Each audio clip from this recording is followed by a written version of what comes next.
They told you Hades was the devil, the villain of Olympus, the shadow waiting at the end of every mortal's life. That's the version you grew up with. A black-robed god lurking underground, scowling while Zeus plays superhero with a lightning bolt, and Poseidon throws tsunamis like a frat boy smashing beer cans. The underworld is cast as hell, Hades as Satan, and every children's cartoon paints him with fire in his hair and evil in his grin. But here's the twist. It's all wrong. The real Hades wasn't plotting to overthrow Olympus. He wasn't seducing mortals by turning into farm animals like his charming little brother Zeus. He wasn't drowning cities in tantrums like Poseidon. He was doing paperwork. Eternal paperwork. Souls by the millions. Every day. Every century. Judged. Sorted. Filed. Doesn't sound like a great movie villain. Does it? But it sounds a lot like the most important job in the universe. And yet, somehow, that's the god we decided to hate. Let's be honest, Hades got the worst PR campaign in history. Zeus and Poseidon got all the good headlines. Sky King brings rain for crops. Sea God protects fishermen. Meanwhile, Hades got mysterious cloak guy runs death dungeon. Not exactly the kind of thing you slap on an action figure. It's actually kind of funny. The one god who stayed faithful to his wife is the villain. The one god who never staged a coup, never broke an oath, never left his post, is the monster. Meanwhile, Zeus, who, if he lived today, would have more lawsuits than Harvey Weinstein, gets to sit on the throne with a smile. And that's the point. History isn't fair. It isn't balanced. It's branding. Zeus was the loud one, so he got the crown.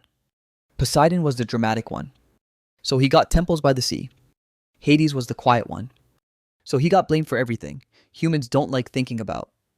Death, silence, finality, the three things people hate most. But let's back up for a second. Think about your own family. There's always the sibling who hogs the spotlight, right? The one who insists on being the center of attention at Thanksgiving, cracking jokes, passing around stories of their greatness. That's Zeus. Poseidon's the hothead uncle who drinks too much and yells about politics. And Hades? He's the older brother who actually pays the bills and fixes the roof. But nobody thanks him because they're too busy complaining about how boring he is. Yet in Greek myth, boring is what keeps the world from collapsing. The underworld wasn't hell. It wasn't eternal torture. It was an eternal system. A place where the good, the bad, and the in-between all went after death. Elysium for the heroes. Tartarus for the damned. The Asphodel Meadows for everybody else. Think less Saw movie. More immigration office staffed by gods. And the guy running that office was Hades, which makes him less Satan and more middle management. Eternal middle management.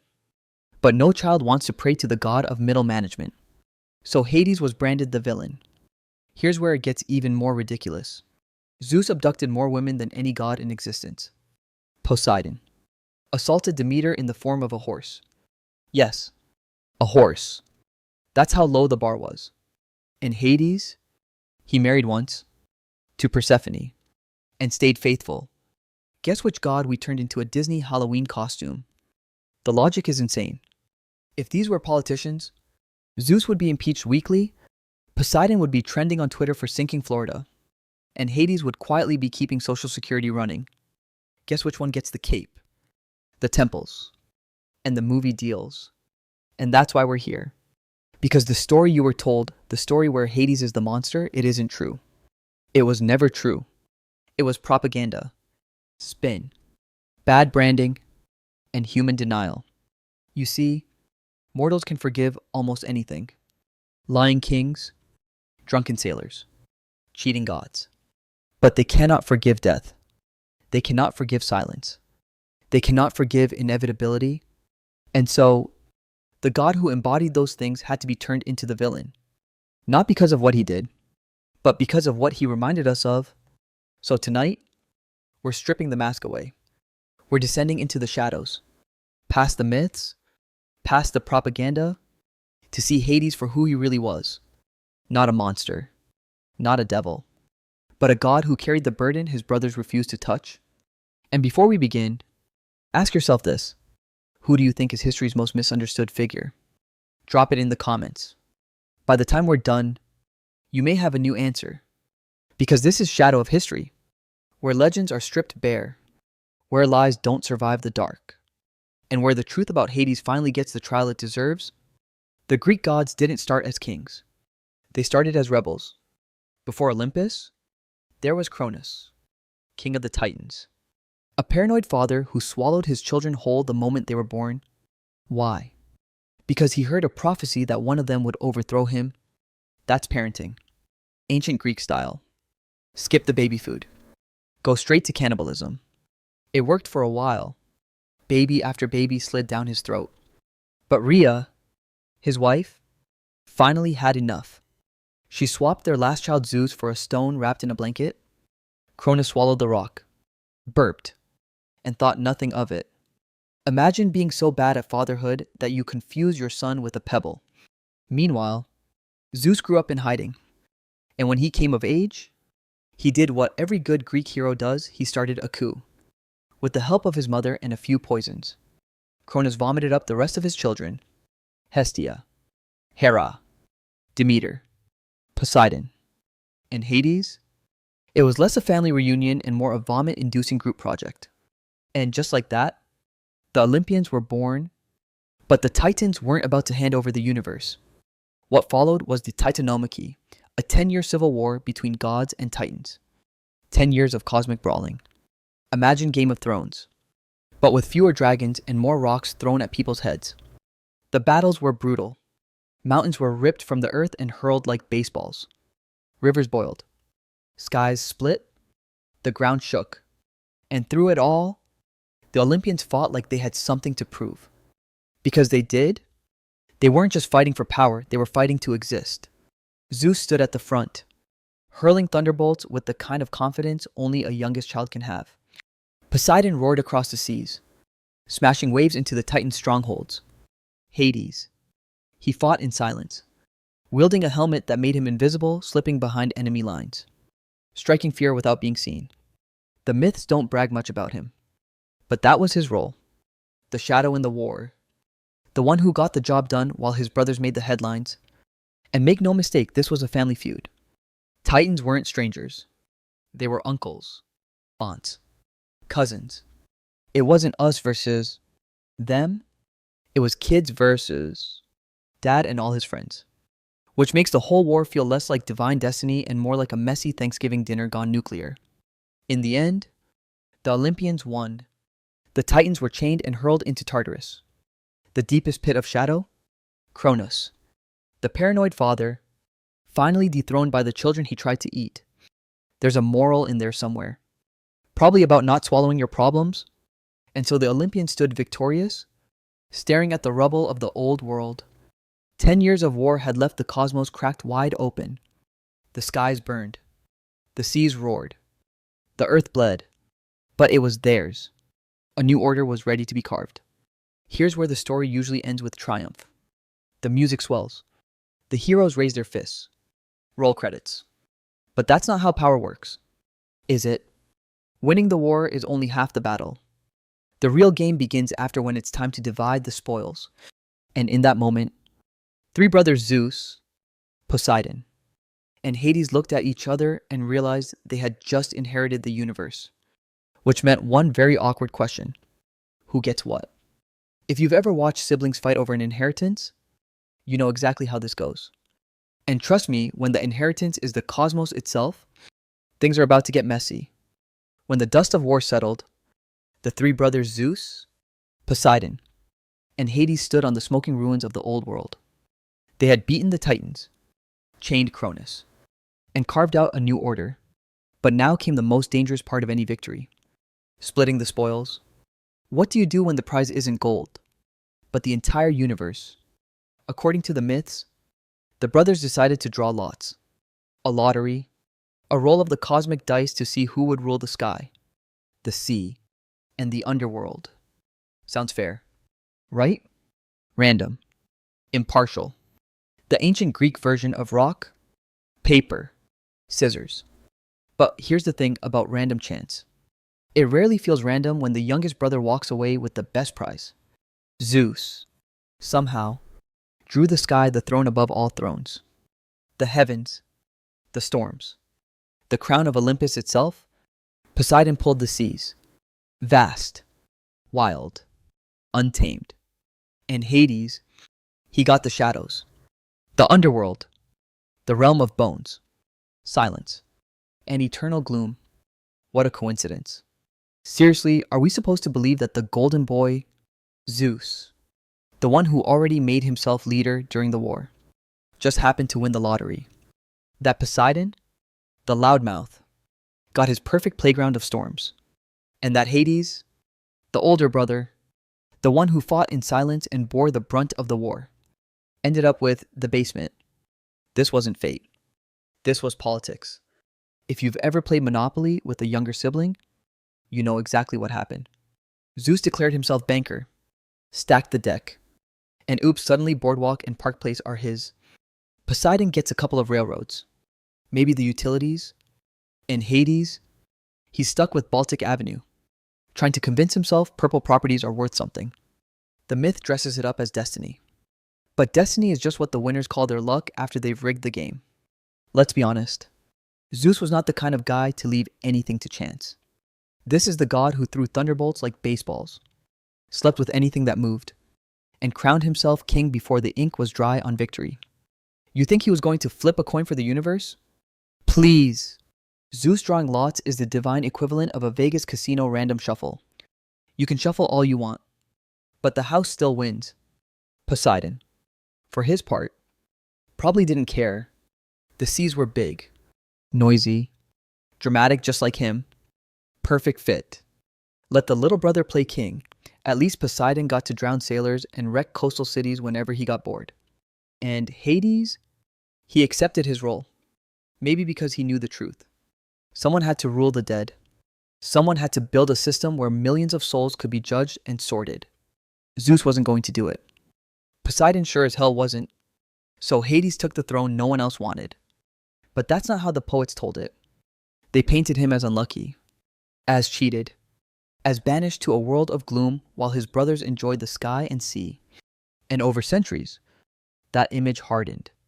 Zeus the king, Poseidon the stormbringer, Hades the villain sulking underground. It's amazing how quickly necessary turns into evil when the story is told by the guy with the lightning bolt. Imagine the press release. Zeus, chosen by fate, rules the heavens. Poseidon, bold and mighty, commands the seas. And Hades, well, he got the underworld. Don't worry about him. That's not chance. That's spin.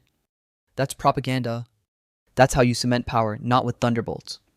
But with a story, and it worked. To this day, people remember Zeus as the shining king, Poseidon as the mighty sea god, and Hades as the loser, the unlucky one, the villain. But think about it. Who would you actually trust? The adulterous conman in the clouds, the drunk sailor with a temper, or the one brother who quietly did his job? Day after day, century after century, the lottery was never fair. The story was never fair. But it didn't have to be. Zeus didn't need fairness. He needed legitimacy. And a lottery gave him just that. So the sky burned with lightning. The seas roared with storms. And beneath them both, the underworld waited. Silent. Patient. Eternal.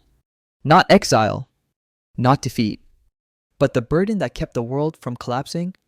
And in taking that burden, Hades sealed his fate not as the villain he never was, but as the scapegoat humanity would need for the rest of time. The underworld. A word that still makes people uneasy. The Greeks imagined it stretching endlessly beneath the earth. Deeper than mountains. Deeper than oceans. Deeper even than memory. It was not a place you could escape. It was not optional. It was the final address for everyone. Kings and slaves. Heroes and cowards. No exceptions. But here's the detail that gets lost in the retelling. The realm of Hades was not hell, not fire, not pitchforks, not endless torture. It was something far scarier for most people. It was organized. Think about that. A place where every single human being who ever lived must pass through. Not chaos, not confusion, order. Picture it. Millions of souls arriving every day, lining up in silence. Farmers, soldiers, queens, beggars, all stripped of their titles, all equal, all waiting their turn. If you think waiting at the DMV is bad, imagine the cosmic version where the line never ends and the clerk never goes home. And at the center of it all stood Hades, not grinning like a villain, not plotting like a schemer, just working. The god with the clipboard, the one who got no thanks, but carried the weight of eternity. The underworld was divided by rivers. Each one was a boundary, a rule, a law, the Styx, the river of oaths. Even the gods swore by it, because breaking an oath there meant disgrace, silence, exile, Acheron, the river of sorrow, carrying grief like an ocean, Cocytus, the river of wailing, echoing forever with cries, Phlegethon, the river of fire, not punishment, but cleansing, and Lethe, the river of forgetfulness, where drinking erased your past. 5 rivers, 5 laws, a system, not chaos, infrastructure. At the gate, a guardian waited, Cerberus, the 3-headed hound, to mortals, a nightmare, to poets, a monster, but in truth, he was a security guard, loyal, focused, doing his job. He kept the living out, and the dead in no different than a border officer, except with sharper teeth and worse PR. But of course, when you look terrifying, people call you cruel. Even if all you are doing is enforcing the rules, inside, the dead were sorted, not by Zeus, not by Poseidon, by the system of Hades. 3 judges sat in silence: Minos, Rhadamanthus, Aeacus. Their task was not vengeance. It was sorting. The few who had lived with honor went to Elysium, endless summer, golden fields, eternal reward. The wicked were sent down into Tartarus, chains, shadows, punishment. And the vast, gray majority, they drifted into the asphodel meadows. Not heaven, not hell, just existing forever. It wasn't glamorous. It wasn't theatrical. It was eternal paperwork. And Hades kept it running. Day after day, century after century, judgment day, every day. Cruel. Maybe, but it was also necessary. Without it, the dead would have nowhere to go. The living would drown in ghosts. The balance would collapse. And here is the bitter irony. This system, the one that kept the world in balance, was the very reason mortals hated Hades. Because he was not the god of cruelty. He was the god of inevitability. You could beg Zeus for mercy. You could bribe Poseidon with offerings. But you could not bargain with Hades. He never chased. He never hunted. He simply waited. And in the end, everyone came to him. That is why mortals feared him. That is why they painted him black, called him heartless, cast him as villain. Not because of what he did, but because he was honest, too honest. And people hate honesty when it comes in the shape of death. If there is one story that condemned Hades to eternal bad PR, it is the tale of Persephone. Ask anyone on the street, and they will tell you the same thing. Hades rose from the earth, kidnapped the maiden of spring, and dragged her screaming into the shadows. Cruel, unforgivable. The crime that proved once and for all that he was the villain. But here's the problem. That neat little story. It's more spin than truth. The version most people know comes from the Homeric hymn to Demeter. It's not journalism. It's not a court transcript. It's myth as metaphor. It was never just about a girl taken by a god. It was about crops and seasons and why the world turns cold in winter. Demeter mourns. The earth withers. Persephone returns. Spring blossoms again. It's tidy. It's useful. And like most useful stories, it got repeated until it became truth. But myths aren't photographs. They are paintings, and paintings always depend on the hand that holds the brush. In some versions, Persephone isn't a victim. She isn't dragged against her will. She eats the pomegranate seeds willingly, binding herself to the underworld by choice. She doesn't endure her throne. She embraces it. She becomes queen. That's not kidnapping. That's coronation. So why don't we hear that version? Because it doesn't fit the narrative mortals wanted. A young woman claiming power. Too messy. Too complicated. Easier to make her a victim.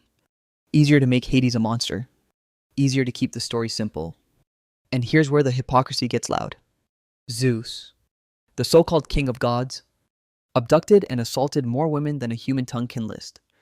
He turned into bulls, swans, showers of gold like the Harvey Weinstein of Olympus with better special effects. Poseidon, he assaulted Demeter in the form of a horse. A horse. If there's a line, Poseidon galloped right past it. And yet, somehow, it's Hades who gets branded as the predator. The one god who married once and stayed faithful. The one god who never turned himself into livestock to seduce a mortal. That's the villain. Really. It says a lot more about mortals than about Hades. People forgive chaos if it entertains them. They forgive power if it dazzles them. But they will not forgive the god who reminds them that everything ends. The abduction of Persephone was never just about a marriage. It was about agriculture, survival, the seasons. It was myth as weather report. Demeter's grief explained the barren months. Persephone's return explained the bloom. Was it romantic? No. Was it criminal? Also, no. It was functional. But centuries later, when cultures shaped by Christian morality looked back at the story, they saw it through a new lens. Hades became Satan. The underworld became hell. And Persephone became the eternal damsel. The metaphor was forgotten.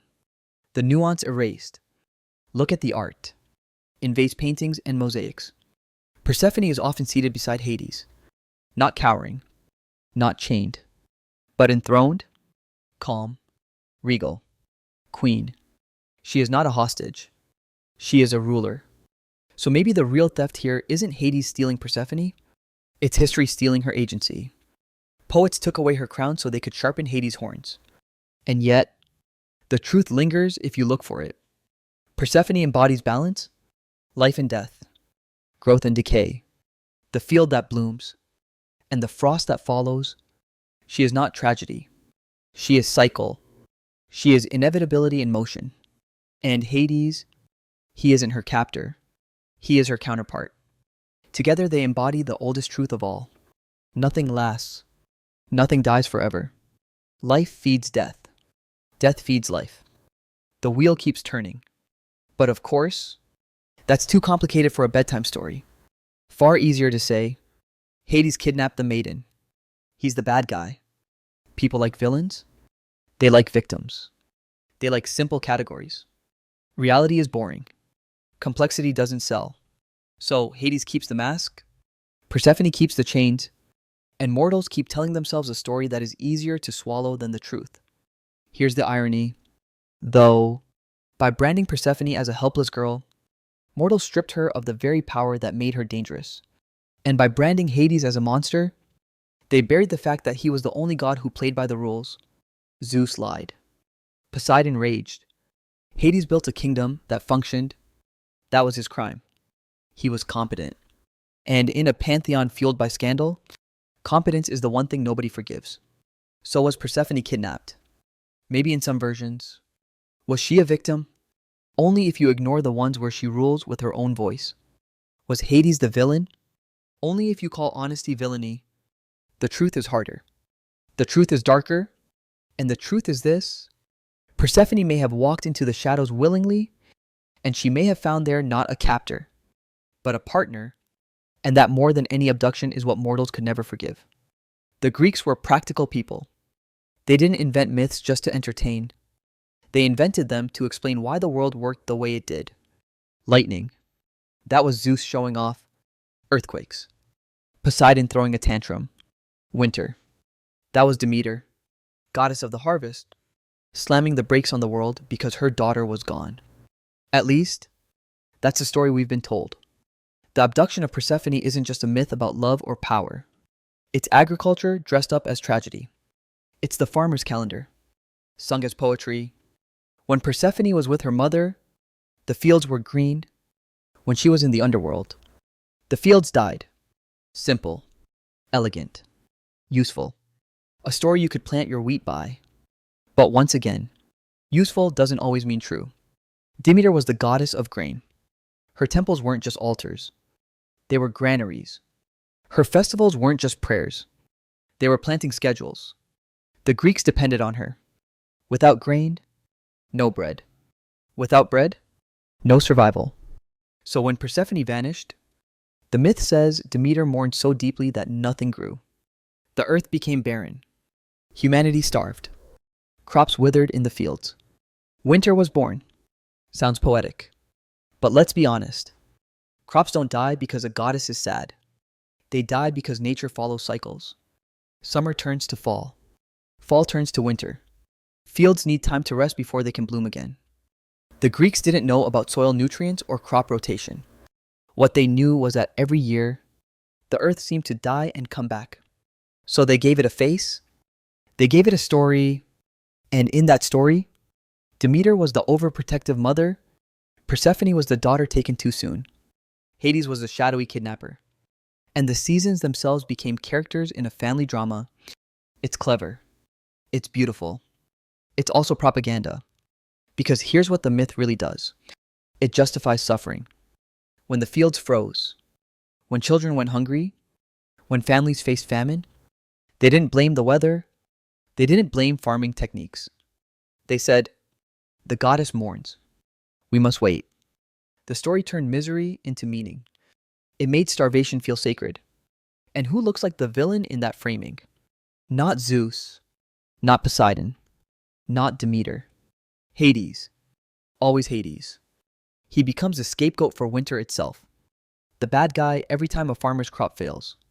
That's the kind of PR you can't shake. Imagine being blamed for the weather for all eternity. Now, there's a dark comedy here. The Greeks turned one of the most basic facts of life, the changing of the seasons, into a kidnapping story. That's like explaining taxes by saying the IRS kidnapped your wallet. It's not wrong. Exactly. But it leaves out a lot of context. And the irony runs deeper. Because Demeter herself wasn't exactly innocent.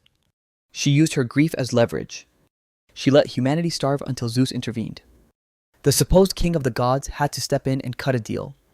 Persephone would spend part of the year above, part below, 6 months with her mother, 6 months with her husband. Balance restored. Crops bloom. Crops die. Repeat. It's a neat story. But notice what it hides. It hides Demeter's rage.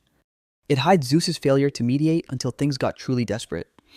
And it hides the fact that Hades kept his side of the bargain. He never broke the terms. Persephone went back and forth as agreed. He didn't try to cheat.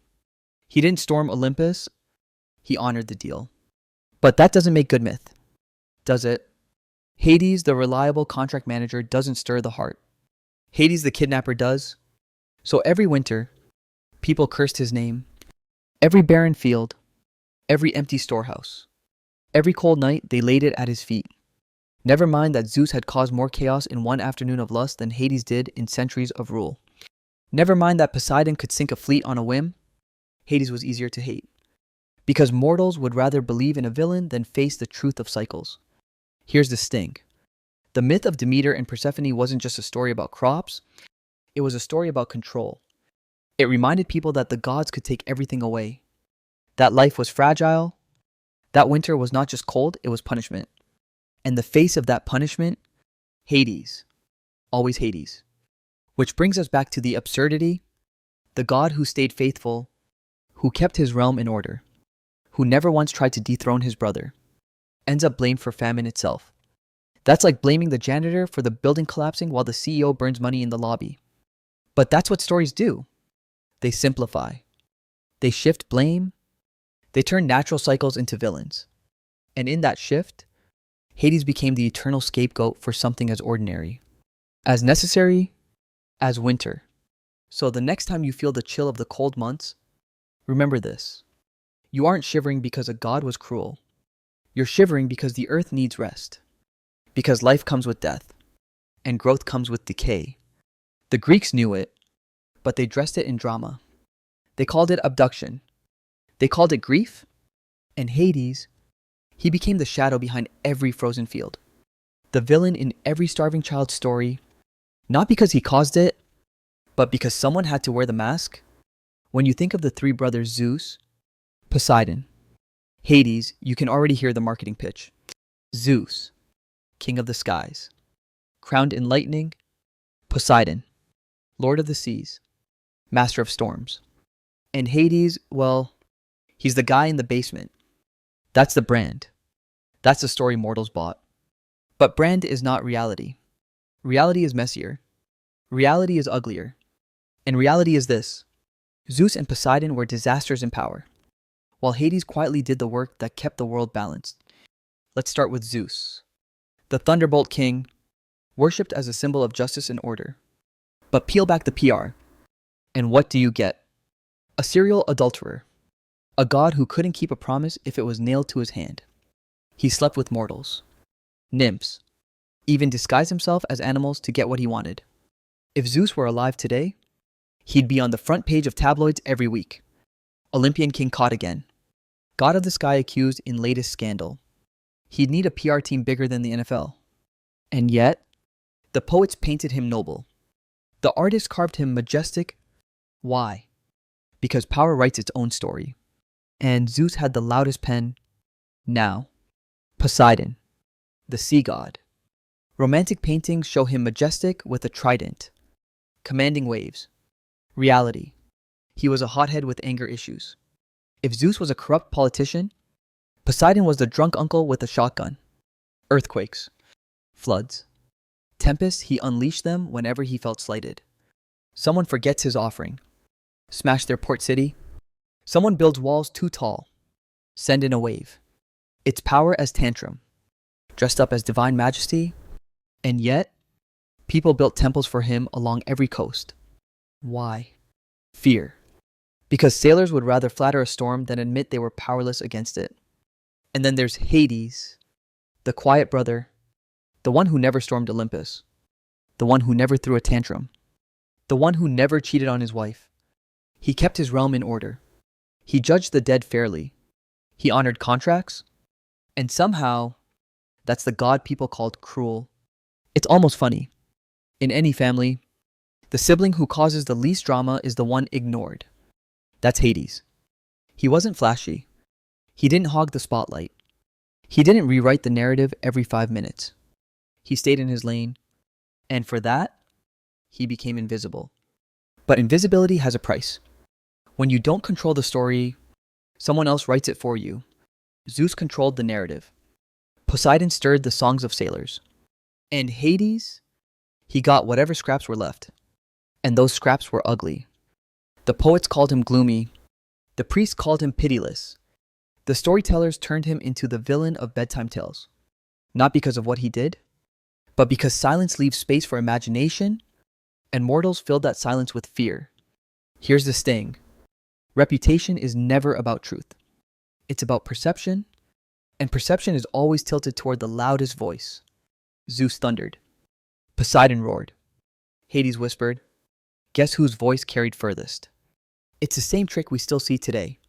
The smooth-talking politician gets called leader. The reckless CEO gets called visionary.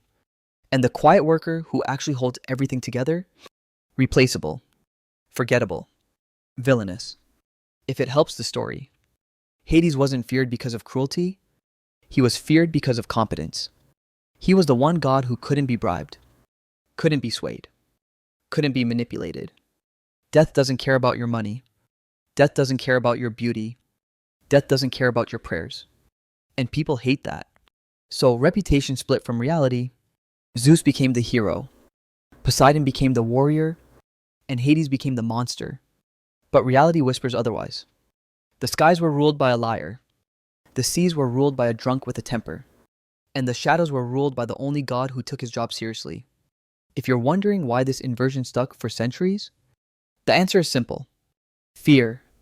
People fear storms. But storms pass. They fear tyrants. But tyrants die. They fear death most of all. Because it never ends. And so, to make that fear bearable, they put it in a costume. They gave it a face. They gave it a name. And that name was Hades. So let's strip away the PR campaign, the propaganda, the bedtime stories. Let's hold up the mirror. Zeus was the politician who would have been impeached 10 times over. Poseidon was the brute force bully. And Hades was the bureaucrat who kept the whole universe from collapsing. Reputation gave us villains and heroes. Reality gave us something darker. And maybe that's the part mortals still can't stand.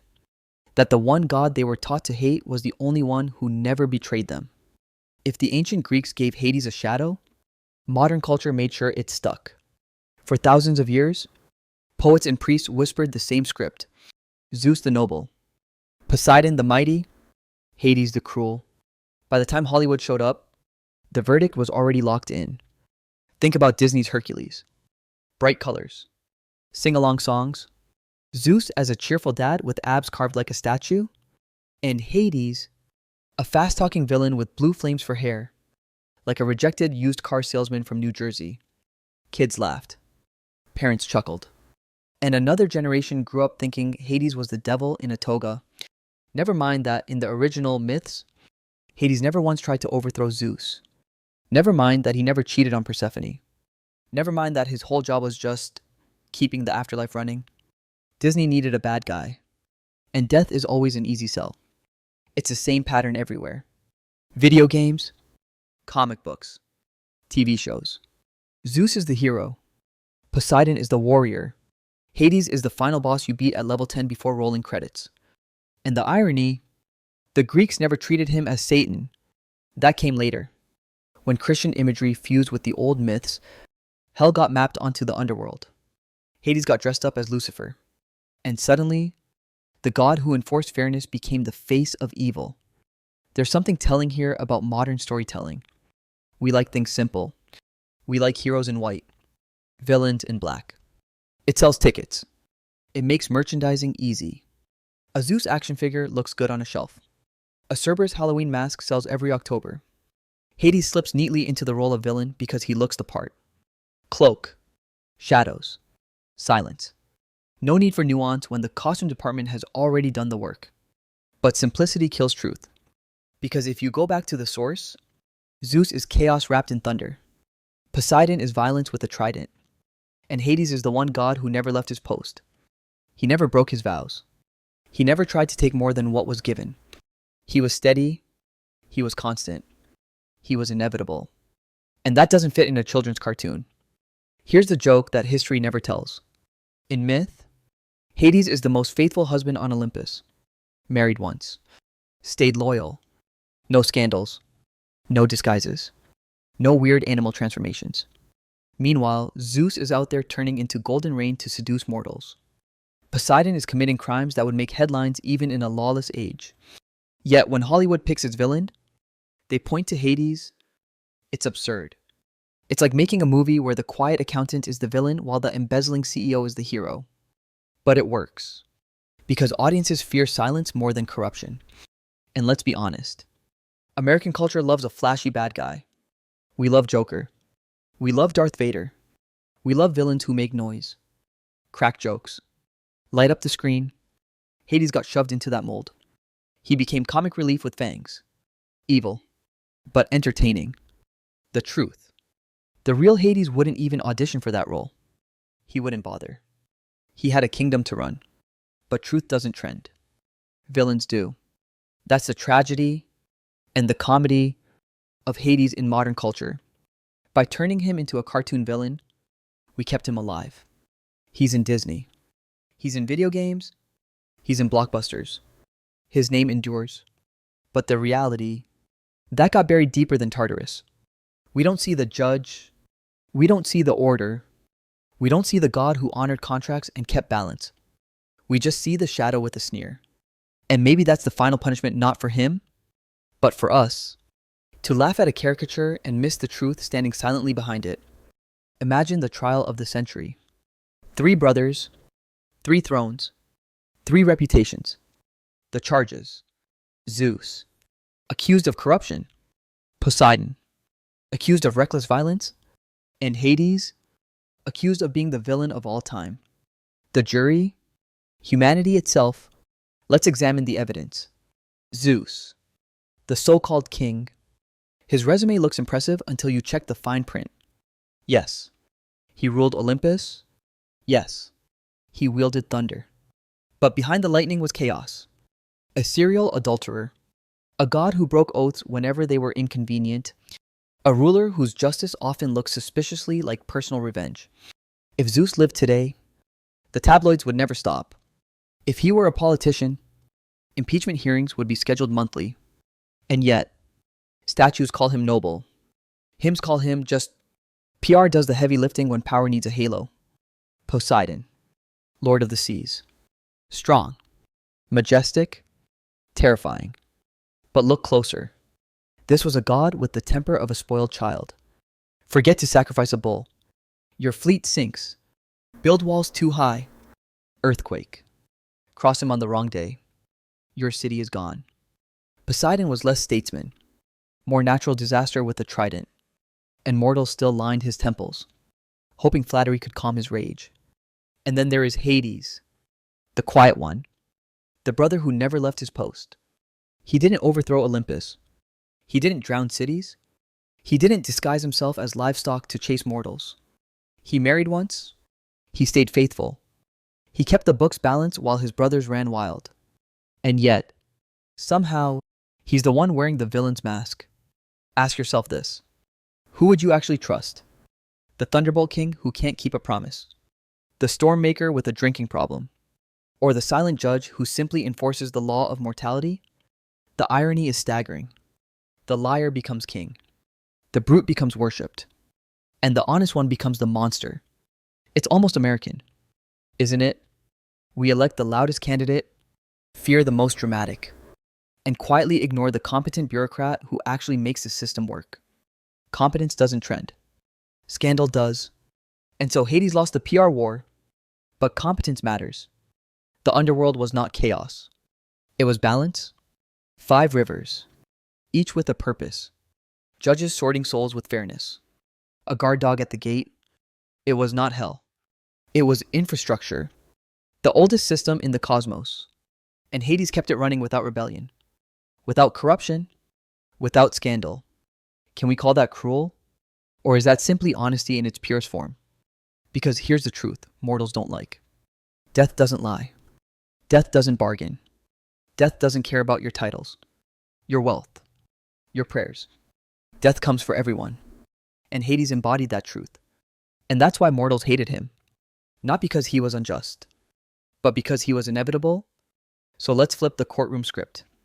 If anyone deserves the title of villain, it's Zeus, a serial predator wrapped in lightning, or Poseidon, a walking natural disaster.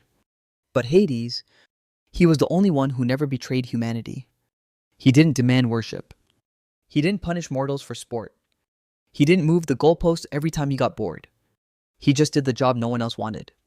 If Hades ran for office today, he'd lose in a landslide. Not because he was unqualified, but because he was competent. Because he was honest. And honesty terrifies people. We'd rather elect the thunderous liar than the silent bureaucrat. That's not a Greek problem. That's a human problem. And maybe that's why the mask stuck. Zeus needed to look like destiny. Poseidon needed to look like might. Someone had to carry the shadow. Hades was quiet enough not to fight the role. So mortals shoved it onto him. But history is not a courtroom where the truth always wins. It's a stage where the loudest actor takes the bow. Zeus had the thunder. Poseidon had the waves. Hades had silence. And silence never gets the headline. The case for Hades is not that he was perfect. It's that he was necessary. Without him, souls wander. Without him, justice collapses. Without him, the universe loses balance. The Greeks understood this in whispers. The poets buried it in shadows. And modern culture erased it with cartoons. But the evidence is still there. Every oath sworn on sticks. Every judgment made in the meadows. Every cycle of life and death. Repeating without fail. That is Hades' legacy. Not villain. Not monster. Not devil. Keeper. Judge. Constant. So the jury must decide, do we keep laughing at the caricature with fire in his hair? Or do we finally admit the truth? That the God we were told to fear may have been the only one who never failed us. Because in the end, Hades was never the villain. He was the mirror. And mortals have always hated the one who holds the mirror. So why do we hate Hades? Not because he lied. He didn't. Not because he cheated. He never did. Not because he started wars or seduced mortals or drowned entire cities. Those were his brothers. We hate Hades because he never gave us what we wanted most, an escape. You can bargain with Zeus, offer him prayers, temples, sacrifices, and maybe he'll throw you a thunderstorm in your favor. You can bribe Poseidon with bulls and wine, and maybe he won't smash your fleet on the rocks. But Hades, there's no bargaining table. There's no loophole. There's no get out of death free card. He doesn't negotiate. He doesn't bend. He doesn't care. And mortals hate that. Think about how people handle bad news. We want to believe it can change, that the diagnosis was wrong, that the storm will pass, that the politician will finally keep his promise. We cling to hope, even when the evidence screams otherwise. Hades doesn't offer hope. He offers truth, and the truth is simple. Everyone dies. Every king, every beggar, every warrior, every child. It doesn't matter if you built empires or tilled the soil. Your path ends at the same gate. That's not cruelty. That's equality. But equality feels like cruelty when you're the one who has to face it. That's why mortals reshaped him into a villain. It's easier to hate the messenger than to accept the message. It's easier to call the judge corrupt than to admit the sentence was inevitable. It's easier to make death a monster than to admit it's simply part of the deal. So Hades got the horns. He got the cloak. He got the scowl. Meanwhile, Zeus strutted across myths like a rock star, and Poseidon thundered like a war drum. They distracted mortals with spectacle. Hades confronted them with silence, and silence terrifies people more than thunder. Here's the irony. Hades never hunted mortals. He never stalked them. He didn't have to. He could wait. He had all the time in the world. And in the end, everyone came to him. But mortals don't like waiting rooms, especially when the waiting room is eternity. So they cursed his name. They painted him cruel. They told stories where he was the jailer of souls, when in fact he was the one making sure those souls had a place at all. It's the same trick we still play today.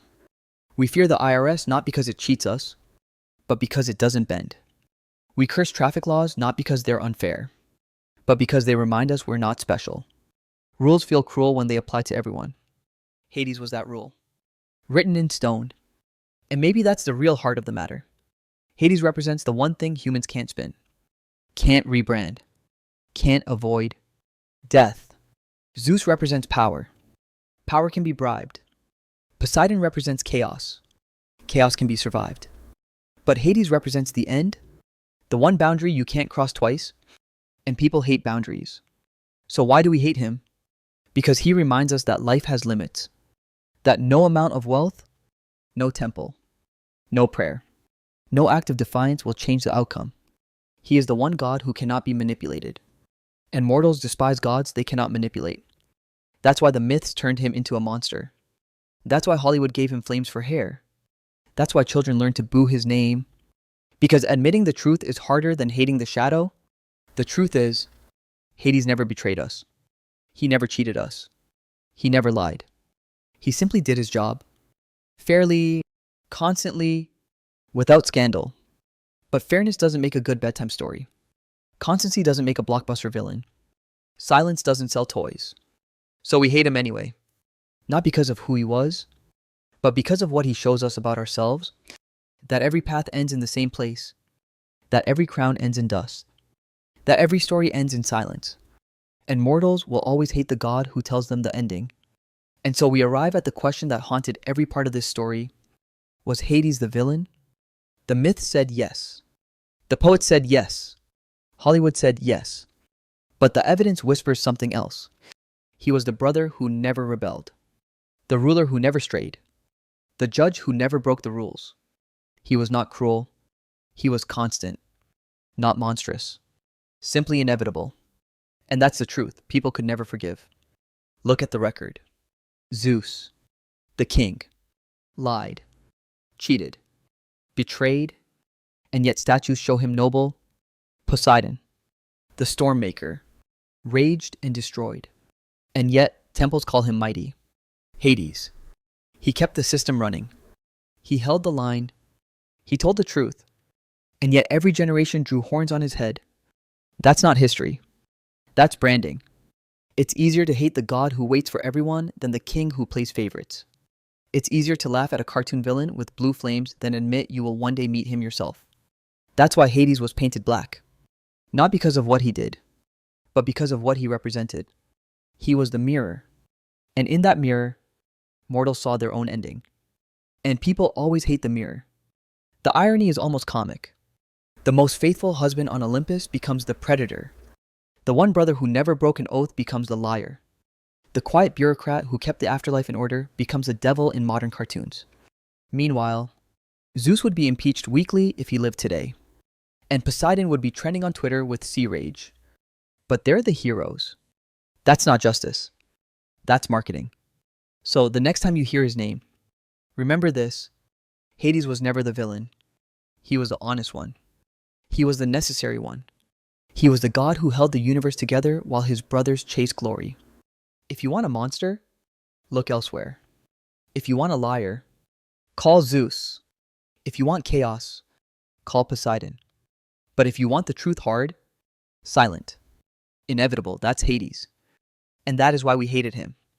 Because in the end, this isn't his story. It's ours. We chose the villain.